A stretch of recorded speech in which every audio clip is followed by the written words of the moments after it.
I do not care if this is the last video of mine on this channel like grows or not, because honestly I gave up very quickly on YouTube.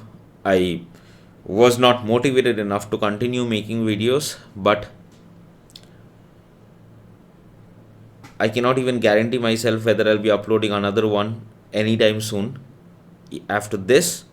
But what I want to say is I have to let this go off my chest. This is just too much to take for me as a person who loves Chelsea Football Club, who has identified uh, who identifies himself with the culture of the club and how it's shaped me as a person growing up, the never giving up attitude, the relentlessness, the men who used to fight it out on the pitch, no matter the consequences, no matter the results, the circumstances. I love this club.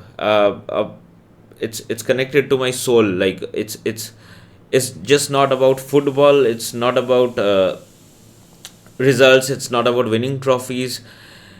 It's like there's a romanticism attached. There's a romanticism involved when it comes to me viewing Chelsea Football Club, and it's just very heartbreaking for me. I cannot act out. I cannot rant on social media on this platform just to attract attention, attract views. I'm not very good at maybe expressing my feelings on a camera, but I am heartbroken today because I just realized that this football club is just.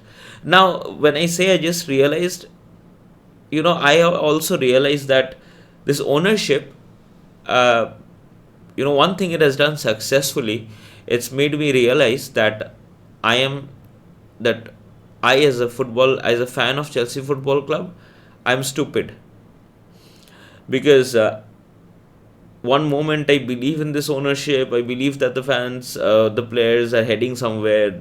They are actually progressing. The other moment, I feel like this is going nowhere, and uh, it's just a scam.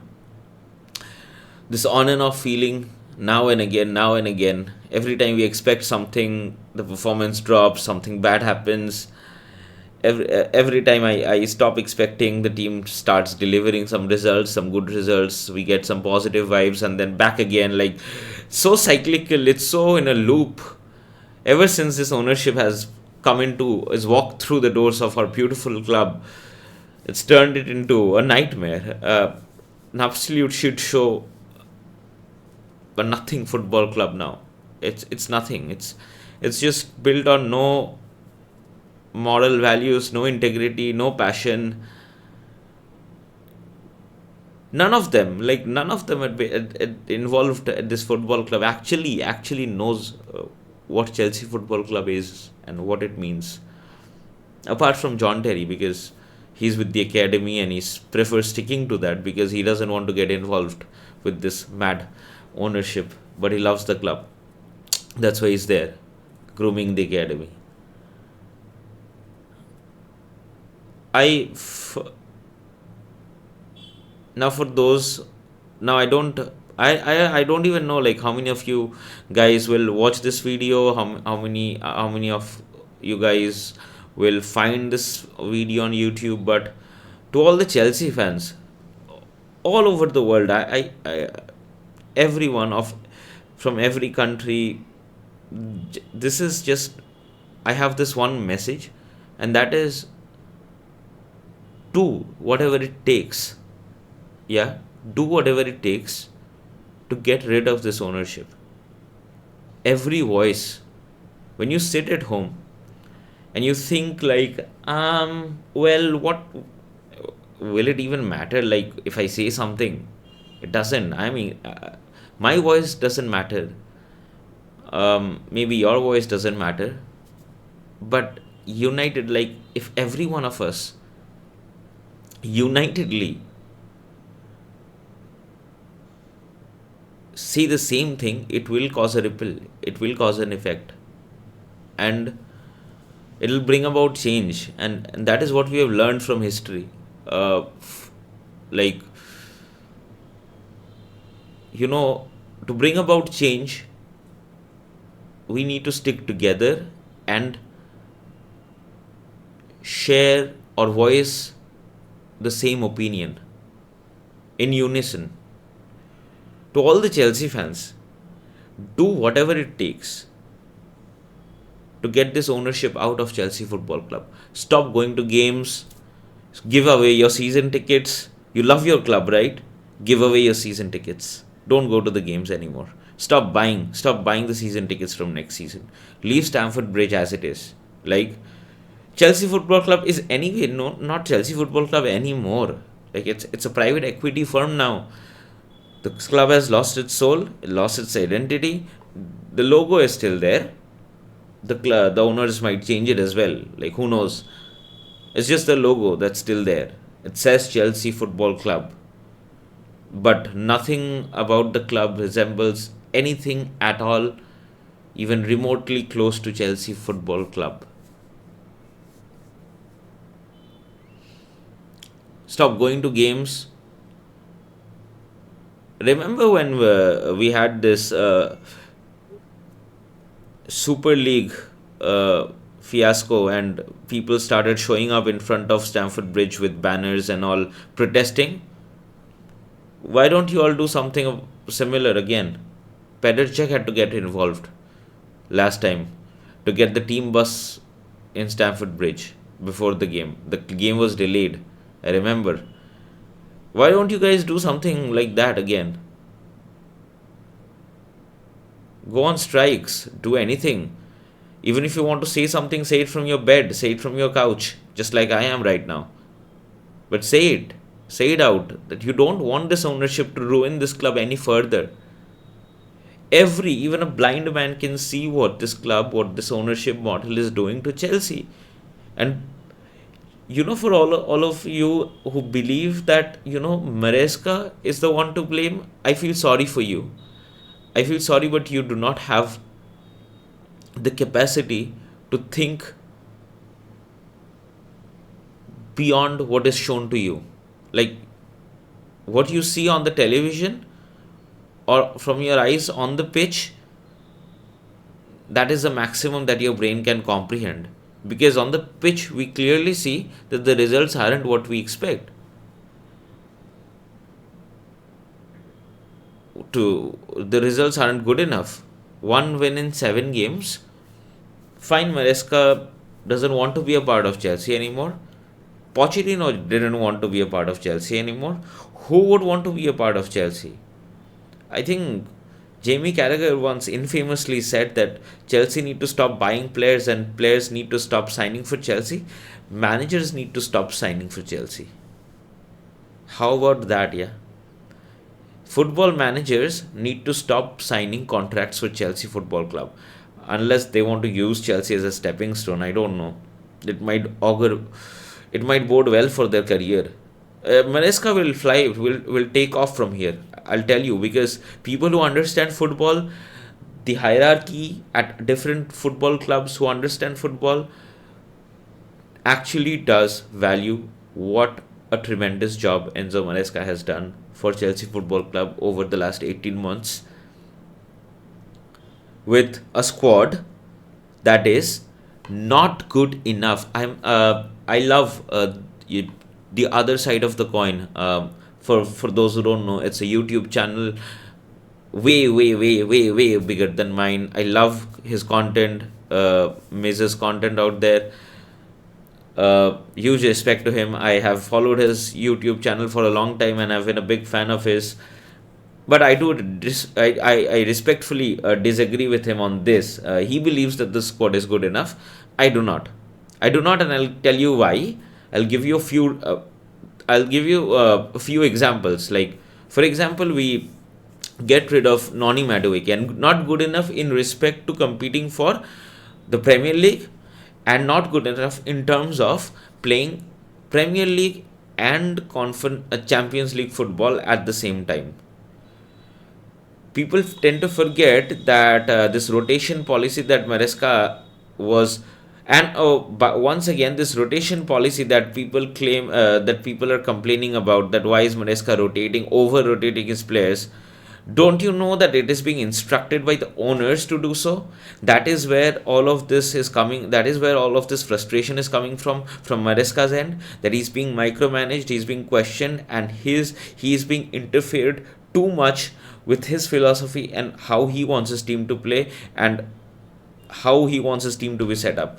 The owners are forcing Maresca to rotate players to increase their market value because they want to churn profits at every step. That is why they buy young players on huge contracts. So, for example, when you sign a player like Esteva Willian, who is 18 right now, uh, say Esteva is good, forget about him. Say you have this player called say Andre Santos, who is 21, unproven, inexperienced in the Premier League, not good enough to start every game for Chelsea. You force Maresca to make him play now and then, or Jamie Gittins, for example, you force Maresca to start him every now and then, so that by the age, by the time he is like 24, 25, his market value will increase anyway, and if any other club is interested to buy him, they would have to buy him out of his contract. His contract is, you know. A 9 year, an 8 year old, any 8 year, 9 year long contract. So 4 years into his contract, if any other club wants to buy him out, they'll have to pay a lot of money. And that's where the profit will come. This whole point of giving long contracts, buying young players, it's all about earning money. It's all about churning profit. It has got nothing to do with winning trophies, being ambitious. Maresca is a manager who wants to win. He is not a bottle job like Mauricio Pochettino. Okay, he has proven that already at this club. He has proven that at Leicester City. He plays finals and he wins finals. He played the Conference League final. He won it. He played the Club World Cup final. He won it. He won the championship with Leicester City. He already has trophies under his name, and he is ambitious enough to continue winning trophies, and he does realize that under this model, under this restrictive conditions, he cannot go anywhere. He feels trapped, and I feel sorry for him, and I feel sorry for all of those people who does not appreciate what a wonderful job he has. And coming back to how this squad is not good enough, I'll give you an example. We sold Madueke, who was not good enough anyway in the first place, but we developed him into some sort of a Premier League proven players. That's where this ownership model is successful. And they sold him to Arsenal, who had to buy him out of his contract. His contract was, I think, 7 years, and he was 3 years into his contract, and they had to buy him out. So they had to pay 60 odd million for him, right? And Chelsea made a profit out of it. The same will go apply for all the other players. Now, I do not mind Madueke leaving, but when Madueke left, we bought in Jamie Gittins as a replacement. That's our replacement. Another inexperienced, unproven, a player with zero confidence in the Premier League, and Maresca is expected to get the best out of him, as well as make Chelsea compete on all fronts. Like I mean on all fronts, like, being there third, fourth, not being too far off first place. Yeah, also going deep into cup competitions, progressing into the knockout stages of the Champions League. All of this does takes a lot of work. When you want to achieve all of this at the same pace, and given the intensity of games, how quickly things can change. If you do not have a good bench, if you do not have a squad that has a strong mentality, that is experienced, things can fall apart very quickly, and that is what is exactly happening. And he is being now questioned, when the question should fall onto the ownership in the first place. because they did not support him with the players that he should have got. When it comes to playing Champions League football, people forget that we are playing Champions League football this season, not Conference League. There is a there's a hell and heaven difference in these two, right? The levels, the gulf in quality is just massive. And again, we get rid of Nicholas Jackson, who wasn't good enough. Now we bring in Liam Delap, a striker who has had 7 goals with a relegated Ipswich side, who is inexperienced, does not have the mentality, lacks the composure to play. What he doesn't know what it is like to play for a top side, to be a starting striker. Joao Pedro, 10 goal a season player at Brighton. At times he is good, at times he is shit, right? He is on and off, on and off. Not good enough to start every league game for Chelsea. A club like Chelsea Football Club, people tend to forget the kind of players that used to play for us. We had 8 international captains in a single team of 11. That was the standard of the squad at Chelsea Football Club, and we used to be the team used to be feared. Like Patrice Evra once said in an interview, like, if you beat Chelsea, you know you're going to win the league. That's how respected and that is how feared Chelsea was back then. Now this has become a joke, and the questions are being asked to the manager instead of the owners. The owners are the one who's questioning the manager right now. Which manager in his sane mindset would want to continue with a project as toxic as this? I want to thank Enzo Maresca because of everything that he has done for this club. I think a lot of fans do not are not connected to him emotionally. Like a lot of fans have had very deep connections with Jose Mourinho or Antonio Conte or Thomas Tuchel, but I have had a very deep connection with Enzo Maresca because I know what it is, what the state of the club is, and where the club is heading to under this ownership. We tend to forget we finished 12th under Graham Potter. We did not have an identity, a vision, a style of play. We did not have any balance under Mauricio Pochettino. Those were pretty bad days. We lost semi-finals after semi-finals under Pochettino, and yeah, billion blue. What did Gary Neville call us? Blue £1 billion bottle jobs on live television. So from there, this guy walks in and stabilizes this club, and does cares a lot about the club, cares a lot about the fans. Never really got respected though, by the way. Never really got respected by the fans. Never did the fans sing his name. They never sang his name at Stamford Bridge for all that he did to get the club out of the shithole that they were in. And now he's being sacked, or he is leaving on his own terms. Doesn't matter, but he's leaving anyway. And who are we gonna replace him with? I think Liam Rosner from Strasbourg, or Oliver Glasner from Crystal Palace, Iraola from Bournemouth.